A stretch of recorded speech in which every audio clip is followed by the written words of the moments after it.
مجھے جب گولی لگتی ہے کیا میں نہیں، ایک قتل اللہ بچاتا ہے مجھے، کیا تب انتشار نہیں ہونا چاہیے تھا؟ تب کیوں نہیں توڑ پھوڑ ہوئی؟ تب کیوں نہیں گراؤ جلاؤ یہ جو ہوا ہے؟ کچھ نہیں ہوا، کیونکہ یہ میرا فلسفہ نہیں ہے۔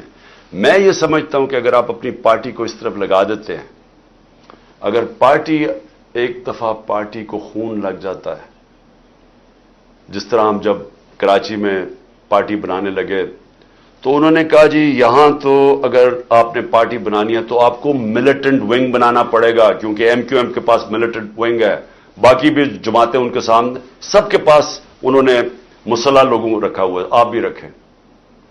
یہ آج سے 25 سال پہلے کی بات ہے۔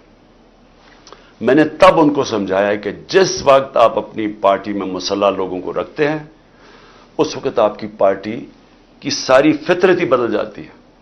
وہ آپ کے بھی اگر آپ کے لیے سمجھتے ہیں نا کہ ہمیں وہ حفاظت کریں گے، وہ پھر دوسری طرف اپنے کام کرنے پہ شروع لگ جاتے ہیں، قبضے شبضے بندوقیں پکڑ کے پھرتے ہیں۔ میں نے کہا میں نہیں کرتا، ہماری پارٹی بڑھے نا کراچی میں، کیونکہ جو وہ ڈر ہوتا تھا کہ ایم کیو ایم کی اس طرح خوف ہوتا تھا کہ جی ہم حفاظت کیسے کریں گے اپنے آپ کو ان سے۔ میں نے کبھی یہ نہیں کیا۔